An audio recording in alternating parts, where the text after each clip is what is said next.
دوستو بگ سوچو میں خوش آمدید۔ پاکستان دنیا کے ان ممالک میں شامل ہے جہاں پینے کا پانی بہت تیزی سے ختم ہو رہا ہے۔ کراچی میں اس وقت پینے کا وافر پانی ایک لگژری سمجھا جاتا ہے، حالانکہ کراچی سمندر کے کنارے پر آباد ہے۔ اسی طرح Jakarta, Tokyo, Mumbai, Cape Town اور کیلیفورنیا بھی وہ شہر ہیں جو سمندروں کے کناروں پر آباد ہیں لیکن پیاسے ہیں۔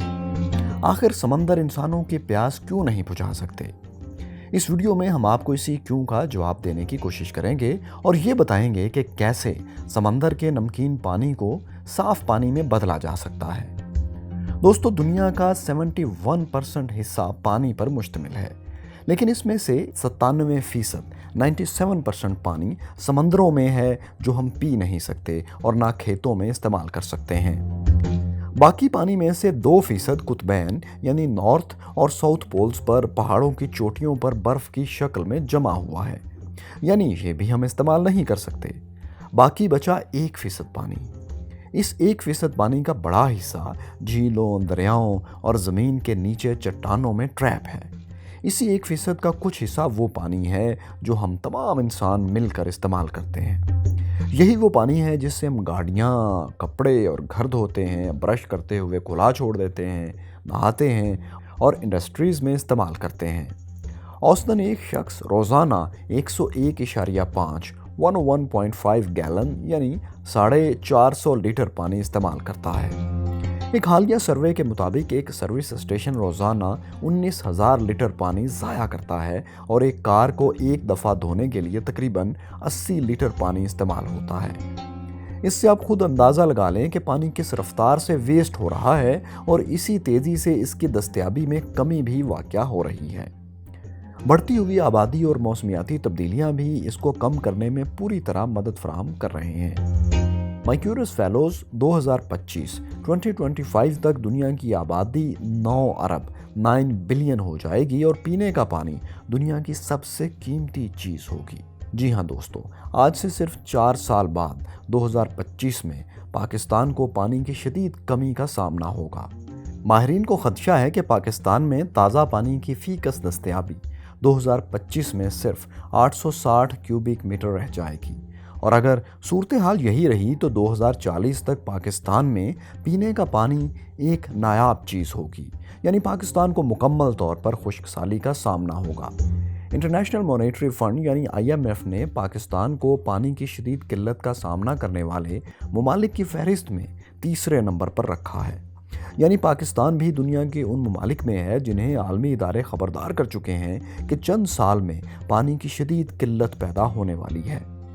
اس قلت سے نمٹنے کے لیے اگر پانی کو ذخیرہ کرنے کی بات کی جائے تو پاکستان کے 2 بڑے آبی ذخائر یعنی منگلا اور تربیلا ڈیم میں پانی صرف 30 دن کی ضرورت کے لیے ہی ذخیرہ کیا جا سکتا ہے، جبکہ بھارت 190 دن کے لیے پانی سٹور کر سکتا ہے اور امریکہ 900 دنوں تک کے لیے۔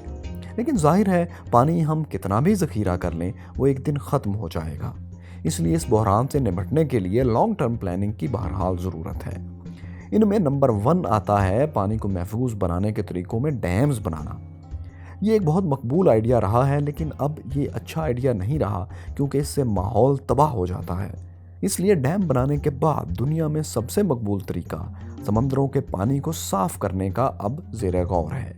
اس وقت دنیا میں 177 ممالک میں تقریباً 16,000 آپریشن ڈیسیلینیشن پلانٹس کام کر رہے ہیں۔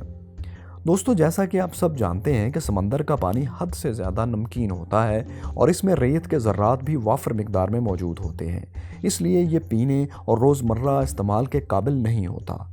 سمندر کے نمکین پانی کو پینے کے صاف پانی میں تبدیل کرنے کے عمل کو ڈیسیلینیشن کہا جاتا ہے۔ مشرق وسطیٰ اب تک ڈیسیلینیشن کرنے والے ممالک کی فہرست میں اول نمبر پر ہے۔ سعودی عرب، متحدہ عرب امارات، کویت اور اسرائیل صاف پانی کی دستیابی کے لیے ڈیسیلینیشن پر بہت زیادہ انحصار کرتے ہیں۔ اسرائیل تقریباً 40% گھریلو پانی ڈیسیلینیشن پروسیس سے ہی حاصل کرتا ہے، لیکن یہ ممالک دنیا کا 1% حصہ ہیں جو اس وقت پانی کی ضروریات کو پورا کرنے کے لیے یہ پروسیس استعمال کر رہے ہیں۔ اب یونائٹڈ نیشن نے یہ پیشگوئی کی ہے کہ 2025 تک دنیا کا 14% حصہ پانی کی قلت کو دور کرنے کے لیے اسی طریقے پر انحصار کرے گا۔ माय क्यूरियस फेलोज, आप जानते हैं कि समंदर का आम पानी हमारी प्यास नहीं बुझा सकता, क्योंकि ज़ाहिर है ये हद से ज़्यादा नमकीन और रेत के ज़र्रात से भरपूर होता है। इसलिए इसे साफ़ करने के लिए एक लंबे प्रोसेस से गुजारा जाता है। पानी से नमक निकालने के कई तरीके हैं। इसमें रिवर्स ऑस्मोसिस और डिस्टिलेशन पानी को साफ़ करने के आम मकबूल तरीके हैं। दोस्तों, डिस्टिलेशन प्रोसेस के दौरान समुद्री पानी को एक बड़े कंटेनर में इतना गर्म किया जाता है कि भाप या बुखारात में ये बदल जाता है। इससे नमकियात कंटेनर्स की सतह पर रह जाते हैं। फिर इन बुखारात को कंडेंस यानी अलग जगह ठंडा करके एक दूसरे कंटेनर में जमा कर लिया जाता है। डिस्टिलेशन का तरीका है तो बहुत पुराना, लेकिन क्योंकि पानी को बुखारात में तब्दील करने के लिए बड़ी मिकदार में ईंधन की ज़रूरत होती है और इसके लिए बहुत बड़ा इंफ्रास्ट्रक्चर और एनर्जी भी चाहिए होती है, इसलिए ये अमल बड़े पैमाने पर करना बहुत महंगा पड़ता है। यही वजह है कि ज़्यादातर ममालिक इस प्रोजेक्ट पर काम नहीं कर रहे। बुनियादी तौर पर सिर्फ उन इलाकों में ये प्लांट्स काम कर रहे हैं जहां मीठे पानी की ख़तरनाक हद तक कमी है। दोस्तों, एक अहम पॉइंट ये है कि डिसैलिनेशन प्लांट्स, जो इससे पहले का आपको तरीका बताया, वो माहौलियाती तहफ़्फ़ुज़ के लिए ख़तरा है। वो ऐसे कि पानी को साफ़ करने के लिए फ़िल्टर प्लांट्स समंदर से बड़ी मिकदार में पानी को खींचते हैं।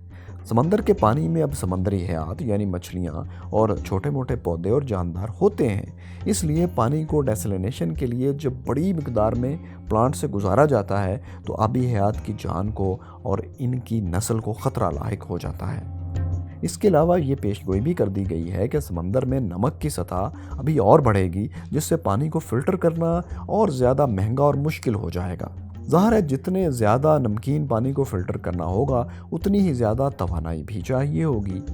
यही वजह है कि अक्सर ममालिक में ब्रैकिश वाटर को साफ़ पानी में तब्दील करने के लिए प्लांट्स लगाए जा रहे हैं। ब्रैकिश वाटर यानी नमकीन पानी वो पानी है जो ताज़ा पानी से तो खारा होता है, लेकिन समंदरी पानी की तरह बहुत ज़्यादा नमकीन नहीं होता। आसान अल्फाज में यूँ समझ लें कि जब ताज़ा पानी समंदरी पानी से मिलता है तो ये ब्रैकिश वाटर में कन्वर्ट हो जाता है, जो ना ज़्यादा नमकीन होता है और ना मीठा। इसलिए ब्रैकिश वाटर को साफ़ करना ज़्यादा आसान है, जबकि समंदर के खारे पानी को फ्रेश वाटर में तब्दील करने के लिए इससे कहीं ज़्यादा एनर्जी की ज़रूरत होती है। और इस महंगे प्रोसेस के बाद तकरीबन 2 गैलन यानी 8 लीटर समंदरी पानी से सिर्फ 1 गैलन यानी 4 लीटर साफ़ पानी निकल सकेगा। अब आपको बताते हैं कि इस एक प्लांट को बनाने में कितनी लागत आती है। तो दोस्तों, डिसैलिनेशन प्लांट्स लगाना बहुत महंगा है। एक प्लांट लगाने के लिए तकरीबन 1 बिलियन अमेरिकी डॉलर्स, 1 अरब यूएस डॉलर्स की ज़रूरत होगी और फिर इसे चलाने के लिए हर साल तकरीबन 50 मिलियन 5 करोड़ डॉलर की रकम अलग से चाहिए होगी। अब जाहिर है इसे हर मुल्क आसानी से अफोर्ड नहीं कर सकता, लेकिन अफसोस जिस रफ्तार से साफ़ पानी का बहरान पैदा हो रहा है, इसको हल करने का वाहिद तरीका अब तक डिसैलिनेशन ही है। हाँ, अगर इसके लिए जदीद तवानाई का इस्तेमाल किया जाए और इस पर आने वाले अखराजात कम किए जाएँ, फिर समंदरी ज़िंदगी के तहफ़्फ़ुज़ के लिए भी एहसास किया जाए, तो पानी की कमी के ख़तरे से किसी हद तक निपटा जा सकता है। इस वक्त बहुत सी कंपनीज़ और बहुत से ममालिक इस पर गौर कर रहे हैं कि कैसे इसके लागत को कम करके इससे ज़्यादा फ़ायदा उठाया जा सकता है। इनमें सबसे बड़ी मिसाल सऊदी अरब की है। सऊदी अरब अब डिसैलिनेशन प्लांट्स को चलाने के लिए शमसी तवानाई के इस्तेमाल पर जोर दे रहा है, जिससे कम खर्च में ज़्यादा पानी साफ़ किया जा सकेगा। इसके अलावा समंदर का पानी साफ़ करने का एक और तरीका रिवर्स ऑस्मोसिस भी है। रिवर्स ऑस्मोसिस में समंदर के पानी को कई फ़िल्टर से गुजारा जाता है। इस तरह पानी में मौजूद नमकियात पीछे ही रह जाते हैं और यूँ फ़िल्टर प्लांट से गुजार कर समंदर का नमकीन पानी पीने के काबिल हो जाता है। दोस्तों, डिसैलिनेशन के इस तरीके से 95% से 99% तक साफ़ पानी हासिल हो जाता है। ये तरीका दूसरे तरीकों के मुकाबले में कम महंगा है, यानी इस पर लागत कम आती है। अब आपको बताते हैं क्या पाकिस्तान में भी कोई डिसैलिनेशन प्लांट काम कर रहा है। तो दोस्तों, पाकिस्तान का पहला डिसैलिनेशन प्लांट 2008 में कायम किया गया था, जिसका नाम cogeneration power and desalination plant था। ये प्लांट कराची के एक पोश इलाके DHA अथॉरिटी के मकीनों के लिए रोज़ाना 14 मिलियन लीटर पानी साफ़ करता था। इसके अलावा इसकी एक खासियत ये भी थी कि ये शहर के लिए 94 मेगावाट तक बिजली पैदा करने की सलाहियत भी रखता था। मगर इस मंसूबे को माली और तकनीकी मसाइल का सामना रहा है और फिर ये प्लांट मुख्तसर मुद्दत के बाद ही नाकिस हो गया था। इस प्रोजेक्ट से वाबस्ता मुख्तलिफ सरमायाकारों की कोशिशों के बावजूद भी इसे फ़ाल नहीं किया जा सका। इसके बाद कराची पोर्ट ट्रस्ट KPT ने 2011 में मनोड़ा के रहायशियों को रोज़ाना 2 लाख से 2.5 लाख गैलन साफ़ पानी की फराहमी के लिए मनोड़ा वाटर डिसैलिनेशन प्लांट का इफ्तिताह किया था। ये मंसूबा तुर्की की एक फर्म के साथ मिलकर बनाया गया था और अब एक बार फिर सिंध हुकूमत मनोड़ा ही के साहिल के करीब एक रिवर्स ऑस्मोसिस प्लांट तामीर करने जा रही है ताकि समंदरी पानी को साफ़ करके पीने के काबिल बनाया जा सके। आप में से जो लोग नहीं जानते उन्हें बताते चलें कि मनोड़ा एक छोटा सा जजीरा नुमा है जो कराची से एक लिंक रोड के ज़रिए जुड़ा हुआ है। अभी तक मनोड़ा में ज़ेर तामीर RO प्लांट का 40% काम मुकम्मल हो चुका है और जब ये प्लांट मुकम्मल तामीर हो जाएगा तो ये रोज़ाना 50 लाख गैलन पानी साफ़ कर सकेगा। इसके अलावा 1 जनवरी 2018 को गवादर की बंदरगाह पर भी वाटर डिसैलिनेशन प्लांट का इफ्तिताह किया गया था।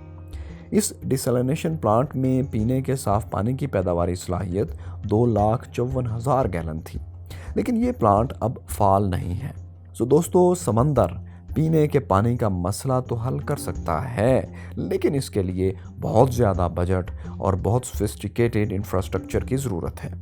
पाकिस्तान में जिस तेज़ी से पानी की कमी हो रही है, हुकूमत को जल्द अज जल्द इस पर काबू पाने के लिए खातिर-ख्वाह इक़दाम करना होंगे ताकि खुश्कसाली से बचा जा सके और हमें बहसीत कौम अपना इनफरादी तौर पर किरदार भी अदा करना होगा कि हम अपनी रोज़मर्रा ज़रूरियात में पानी को एहतियात से इस्तेमाल करें और इस नेमत को ज़ाया होने से बचाएं। दोस्तों, आप पानी को बचाने के लिए क्या तरीक़ाकार इख्तियार करते हैं? हमें कमेंट्स में ज़रूर लिखें, हम आपके कमेंट्स पढ़ते हैं। शुक्रिया।